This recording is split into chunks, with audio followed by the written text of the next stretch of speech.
নিজের ক্যারিয়ারে আকাশচুম্বী জনপ্রিয়তা পেয়েছেন তিনি, পেয়েছেন বিশ্বজুড়ে অসংখ্য ভক্তের ভালোবাসা। অভিনেত্রী তো বটেই, প্রযোজক, পরিচালক, জাতিসংঘের শরণার্থী সংস্থার সাবেক শুভেচ্ছাদূত ও ফ্যাশন উদ্যোক্তা হিসেবেও তিনি সুপরিচিত। এবার আবারও আলোচনায় এই অভিনেত্রী, তিনি অ্যাঞ্জেলিনা জলি। ইটালির ভ্যানিসে শুরু হওয়া ভ্যানিস আন্তর্জাতিক চলচ্চিত্র উৎসবের ৮১তম আসরে ২৯ আগস্ট প্রিমিয়ার হয় সিনেমাটি, যেখানে ৮ মিনিটের স্ট্যান্ডিং ওভিয়েশন পায় সিনেমাটি।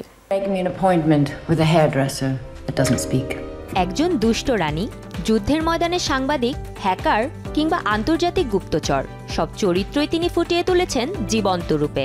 যখন যে চরিত্রেই অভিনয় করেছেন, মনে হয়েছে সেই ব্যক্তি বুঝে দাঁড়িয়েছেন সেলুলয়েডের পর্দায়।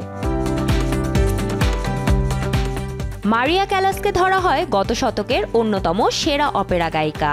গলার পাশাপাশি ব্যক্তিগত জীবনের নানা ঘটনার জন্য ব্যাপক আলোচিত ছিলেন তিনি। নাটকীয় সেই জীবনই এবার চলচ্চিত্রে আনছেন চিলির পরিচালক পাবলো লরেন। আর মারিয়া নামের এই সিনেমাতে মারিয়া হচ্ছেন অ্যাঞ্জেলিনা জোলি। মূলত ১৯৭০-এর দশকের প্যারিসে মারিয়ার শেষ দিনগুলি রূপালী পর্দায় তুলে আনা হয়েছে সিনেমায়। সিনেমাটি আমার জন্য মোটেই সহজ ছিল না, কারণ এটি বায়োপিক। অভিনয় ছাড়াও এখানে আমাকে অপেরা গাইতে হয়েছে। এটি ছিল ভীষণ কঠিন কাজ, আমি সত্যিই প্রস্তুত ছিলাম না। লরেন জানে এটা আমার জন্য কতটা চ্যালেঞ্জিং ছিল। আমি ৪ থেকে ৫ মাস অপেরার প্রশিক্ষণ নিয়েছি, নিজেকে ভেঙে প্রস্তুত করেছি। অন্য ৮-১০টা সিনেমার মতো ছিল না এটি। জানি না কতটুকু পেরেছি, কারণ একজন মানুষ সবসময়ই স্বতন্ত্র। ভেনিস আন্তর্জাতিক চলচ্চিত্র উৎসবের ৮১তম আসরে স্বর্ণসিংহের দৌড়ে খুব কাছাকাছি অবস্থান করছে বলে মনে করছেন অনেক জুরি সদস্য। ২৯শে আগস্ট জোলি অভিনীত সিনেমা মারিয়ার ওয়ার্ল্ড প্রিমিয়ার হয় সালা গ্রান্দে থিয়েটারে। সিনেমাটি দেখে ৮ মিনিটের স্ট্যান্ডিং ওভেশন পান জোলি, পরিচালক সহ সংশ্লিষ্ট সকলে। এ ধরনের চলচ্চিত্র নির্মাণ সত্যিই কঠিন, কিন্তু আমার জন্য কাজটি সহজ হয়ে গিয়েছে, কারণ আমার সঙ্গে ছিল অভিনেত্রী অ্যাঞ্জেলিনা জোলি ও চিত্রনাট্যকার স্টিভেন নাইট। আমি চোখ বন্ধ করে যে গল্পটি ভিজুয়ালাইজ করেছি, জোলি ঠিক হুবহু তা করেছে।